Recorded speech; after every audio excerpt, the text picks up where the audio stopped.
para pekerja imigran berbondong-bondong datang ke lokasi ini, padahal paspor ditahan, pekerja tenaganya diporsir, tempat kerja di luar gedung itu, cuaca sangat panas, dan sebagainya. Di sisi lain mobil mewah. Korupsi bidang pembangunan dan pamer wanita seksi bagi para sultan terus merebak. Bahkan tarian erotik dan perjudian itu jadi hal biasa. Assalamualaikum warahmatullahi wabarakatuh. Saya jauh-jauh ingin refreshing makan di sini tadinya. Rumah makan yang elit di pinggir sawah, yang indah taman-tamannya, kayak tumbuh-tumbuhan seperti ini. Tapi sekarang jadi puing-puing seperti ini. Rumah makan itu memang sekarang berkompetisi, padahal ini tempatnya strategis untuk orang-orang yang sudah bosan dengan hiruk pikuk di sekitar Jabodetabek. Enak kalau makan di sini, tapi mungkin karena pemasarannya atau manajemennya kurang bagus, padahal biayanya ini udah besar, mungkin miliaran ya. Padahal ini adalah sawah yang subur karena ada irigasi. Jadi ini berapa hektar ini untuk sawahnya. Sekarang jadi diterlantarkan seperti ini. Kalau dibuat sawah lagi, ada kemungkinan biayanya untuk membongkar coran-coran seperti ini, kemudian dikeruk lagi tanahnya, karena dulu kan diurug. Berarti biayanya lebih besar lagi. Itulah barangkali resiko bisnis ya. Bukan cuma bisnis yang akan mati, karena di dunia ini tidak ada yang abadi kecuali perubahan itu sendiri, kan begitu ya ceritanya. Dan manusia itu pada dasarnya hanya sementara, makanya kebahagiaan di dunia ini hanya gambaran miniatur kehidupan indah di alam kelak. Tentu saja bagi orang yang percaya dan merindukannya. Berbagai petunjuk untuk mendapatkan keindahan itu sedang dipenuhinya. Tapi lebih banyak yang tidak peduli hal itu. Karena sudah terlena dengan kehidupan yang ada saat ini. Seperti apa? Contohnya perilaku belalang di video ini. Tidak peduli ancaman yang mengintainya, tak peduli dengan kamera yang mengabadikannya. Menurut kalian casingnya seperti itu, belum tentu aslinya seperti itu. Jadi jangan menilai orang itu dari casing. Itu yang prinsip gue nggak pernah menilai orang tuh dari casing. Belum tentu casingnya baik, tapi jiwanya baik. Belum tentu casingnya kayak gue rock and roll, jiwanya belum tentu juga kayak gitu. Jadi janganlah menilai orang, kan banyak nih tabu nih, orang kadang di jalan suka menilai. Al-Quran yang harus diwajibkan, cuplikan diantaranya surat Al-Mulk seperti itu. Di dunia ini memang beragam ya. Kehidupan itu salah satu contoh. Maaf, saya jalannya pelan-pelan sekali di sini karena ada makhluk yang begitu indah. Makanya saya pelan-pelan. Maaf hadirin sekalian, ini ada pemandangan yang unik. Nih, apa ini pemandangannya? Ya, oke. Dia tidak peduli. Ini kan berbahaya sebenarnya kalau saya ambil, saya tangkap, resiko sebenarnya. Tetapi yang namanya makhluk sedang jatuh cinta itu seperti ini, seolah-olah dunia ini milik dia berdua. Inilah barangkali suasana di bekas rumah makan. Tadinya saya kesini itu mau makan, ternyata sekarang menjadi puing-puing. Dan lebih ekstrimnya lagi, tempat ini sekarang jadi tempat pembuangan sampah. Sayang sekali ya. Membuang sampah sembarangan seperti di lokasi ini, tentu saja akan ada hisab di akhir hayat nanti. Bagi orang yang percaya pada kitab suci bahwa kebersihan adalah sebagian dari iman, berarti sedang diuji saat ini, termasuk ujian masalah hijab bagi wanita. Inces keturunan Indo-Belanda ini mempunyai ajaran yang dia yakini tentu saja memiliki perbedaan dengan konsep orang lain, terutama dari sebagian orang yang bisa membedah isi kitab suci. Inces ini adalah bule blasteran Padang Belanda. Wajahnya memang cantik, pribadinya juga menggemaskan. Dia berjanji mau hapus tato dan mau berhijab. Kalimat inilah yang diduga menarik simpatik kaum lelaki. Apakah Inces ini mau mengikuti jejak kue? Maaci teh Inces, hijab adalah perintah mutlak Allah, bukan karena niat hati. Betul, itu kan orang Islam memang harus pakai berhijab.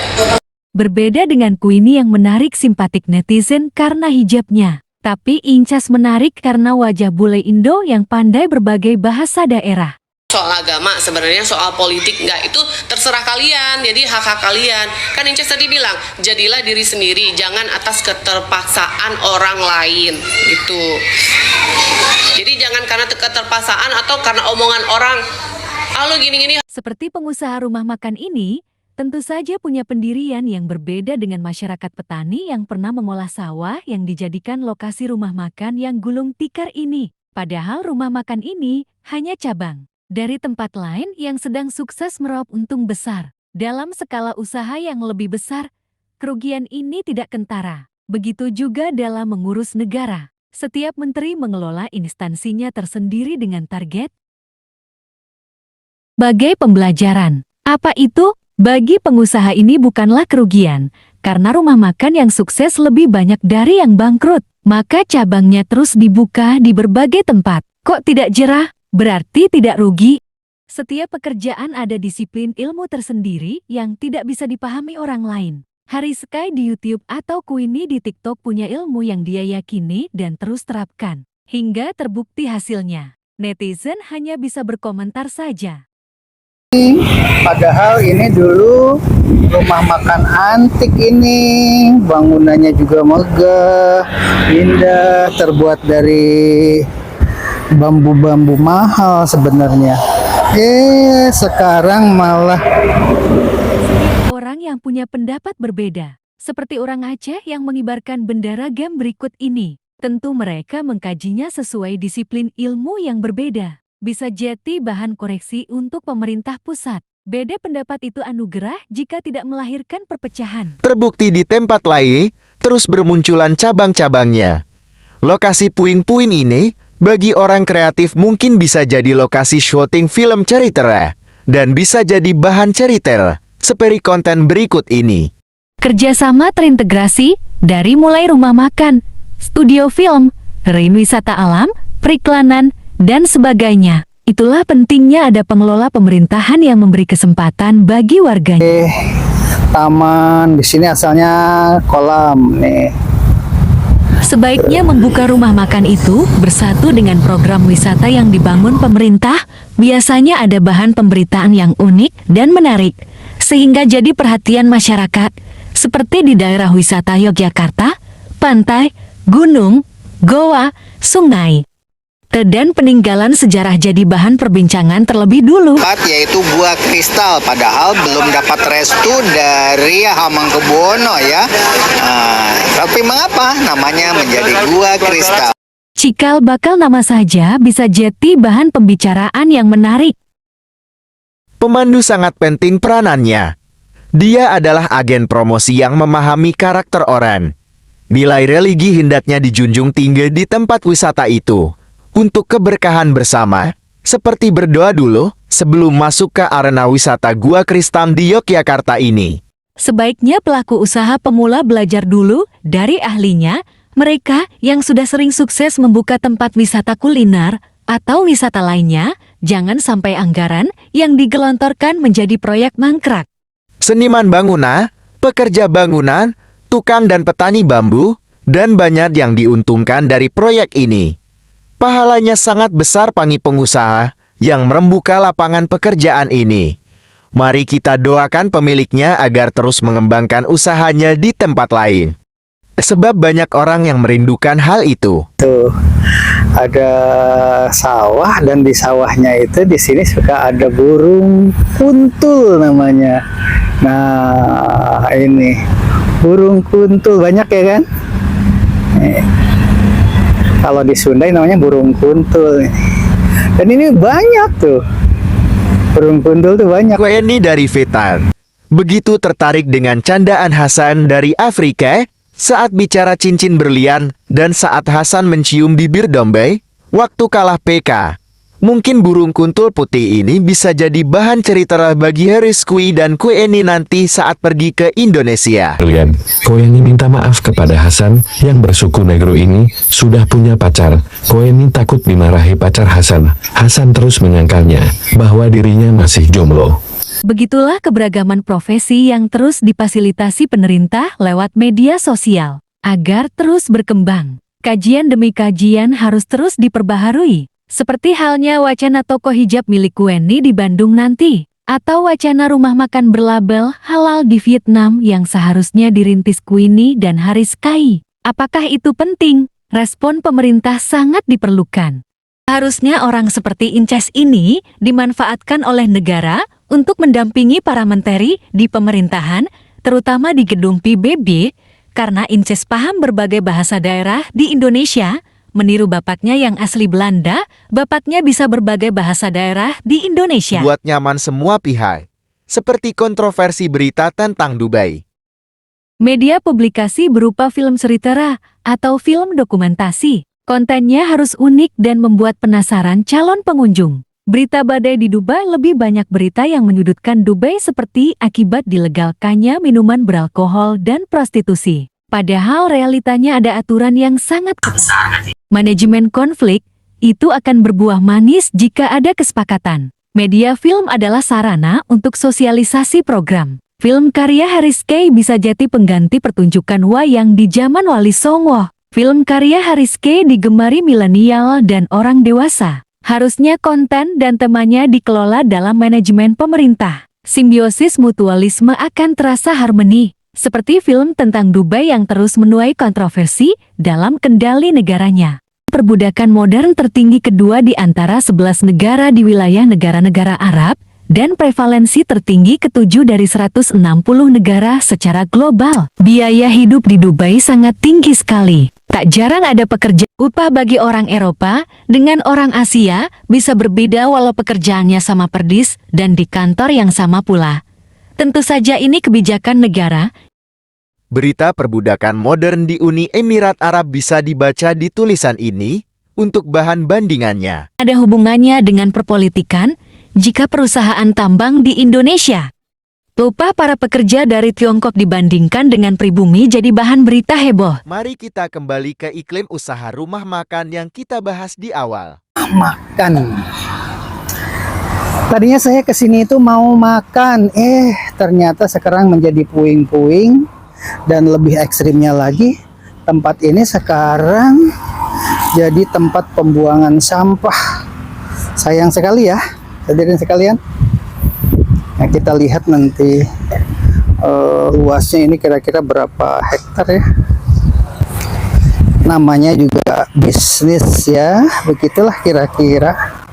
Orang walaupun perhitungan matang juga manusia hanya merencanakan, Allah lah yang menentukan. Seperti tampak di samping saya ini tuh sawah yang begitu luas. Ini tanah subur kemudian diuruk, dijadikan bangunan. Nah, ini kan udah dicor, diuruk, udah dicor. Tuh. Oh, ini udah tempat parkir. Tapi pada akhirnya ini contoh kecil ya, ini contoh kecil saja. Banyak bisnis-bisnis yang bangkrut seperti ini, yang tentu seharusnya pemerintah setempat itu membantu. Jangan sampai menjadi tempat pembuangan sampah seperti ini. Mari kita apresiasi pengelolaan Goa Kristal di Gunung Kidul, Yogyakarta berikut ini. Mandu. Kalau yang mandu tadi pemandu depan, dia buru-buru. Kalau saya kan istilahnya yang ini, ya saya yang frame deh. Yang di atas tuh, lihat. Ini kristalnya. Yang namanya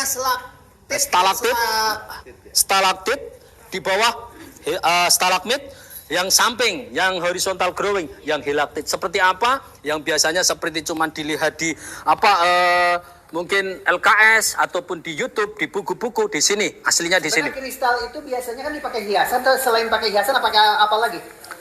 Kalau untuk saat ini selain hiasan, selain yang dipakai seperti batu mulia seperti itu. Memang belum ada yang melebihi Intan. Kalau Intan memang buat ini ya, buat ini apa? Dia buat ujung buat ini bor. Kalau Intan, kalau ini belum. Ini tidak lebih dari bisa jadi intan lama-lama ya. Lama-lama dia akan mengeras ya. Jadi intan berlian itu mulanya dari benda seperti ini. Nah, cuman kalau dia itu tertimbun tanah, prosesnya ini pas di dalam bumi, tapi dia nggak tertutup tanah. Jadi sudah seperti ini, sudah berunggah. Mau dilanjut apa cukup sampai di sini? Lanjut, yakin? Yuk. Nanti foto-fotonya pas keluar aja. Nanti saya bantu pengambilan gambarnya. Oke. Ya. Kemudian kita siasati dengan kita uruk bebatuan. Kita karena di sini waktu itu lumpurnya benar-benar becek ya. Dan mengering baru 2017. Kemudian 2019 kita tidak ada kegiatan 3 tahun Pak selama corona. 2022 diizinkan untuk pertama kali kita buka lagi wisata dengan slogan wisata bangkit ya. Ternyata saya sendiri juga takjub loh. Kok yang tadinya ini lumayan becak sekarang menjadi berantakan seperti ini. Ini sudah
Harus ada studi kelayakan yang matang.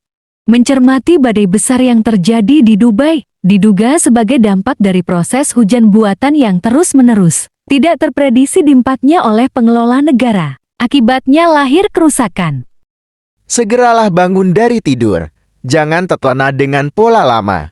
Merenung, mengkaji lintas ilmu dan religi, melibatkan semua unsur yang ada.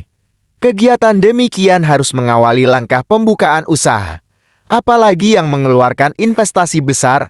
Itulah pentingnya kesepakatan dalam bermusyawarah. Seperti mengurus negara lewat tahapan pemilu hingga harus sidang di MK. Persidangan. Kenapa kok bisa ya ada seorang guru, walaupun ia guru besar, didatangi oleh aparatur untuk mengatakan sesuatu yang sebenarnya dia tidak mau katakan. Nah, buat saya ini adalah bagian dari intimidasi. Kita kan bukan orang-orang yang menggunakan violence untuk melakukan sesuatu gitu kan, bukan begitu kan. Dan kalau kita melihat lagi sebenarnya ada satu yang kurang di sini. Bukan cuma menindas kebebasan berekspresi dengan intimidasi dan takutan, tapi juga dengan persuasi. Ternyata bagaimana orang-orang dipersuasi jangan ngomong seperti Hari Kristutila nih, nanti saya kasih jabatan. Atau saya kasih sesuatu yang menyenangkan buat kamu. Jadi selalu diberikan sesuatu prestasi untuk meninggalkan apa yang sebenarnya diinginkan oleh si guru-guru yang mau bicara ini. Kan buat saya itu menakutkan. Itu lebih menakutkan daripada intimidasi. Lagi. Mungkin karena itu jadi di sini tidak ada Pentingnya program pariwisata kuliner yang terintegrasi dengan tempat wisata alam. Maka dari itu, serta kenapa pentingnya pemandu untuk yang wisata rombongan yang Bapak ini wadah. saya sendiri yang mandu. Kalau yang mandu tadi pemandu depan, dia buru-buru. Kalau saya kan istilahnya yang ini, ya saya yang frame deh. Yang di atas tuh, lihat. Ini kristalnya. Yang namanya Stalaktit. Pengembangan wisata itu akan jadi pusat perhatian jika ada bahan cerita yang bisa diviralkan. Cerita Ratu Pantai Selatan, Atau cerita penemuan batu mulia atau goa yang dipenuhi intan dan berlian seperti yang kita tonton berikut ini. Dengan adanya daerah kunjungan seperti ini, maka rumah makan dan pusat oleh-oleh akan laku di borong pengunjung. Maka sebelum buka usaha, harus ada studi kelayakan yang matang. Mencermati badai besar yang terjadi di Dubai, diduga sebagai dampak dari proses hujan buatan yang terus-menerus, tidak terprediksi dampaknya oleh pengelola negara. Akibatnya lahir kerusakan. Segeralah bangun dari tidur. Jangan terlena dengan pola lama. Merenung, mengkaji lintas ilmu dan religi, melibatkan semua unsur yang ada. Kegiatan demikian harus mengawali langkah pembukaan usaha.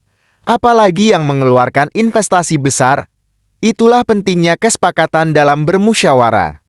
Seperti mengurus negara lewat tahapan pemilu hingga harus sidang di MK.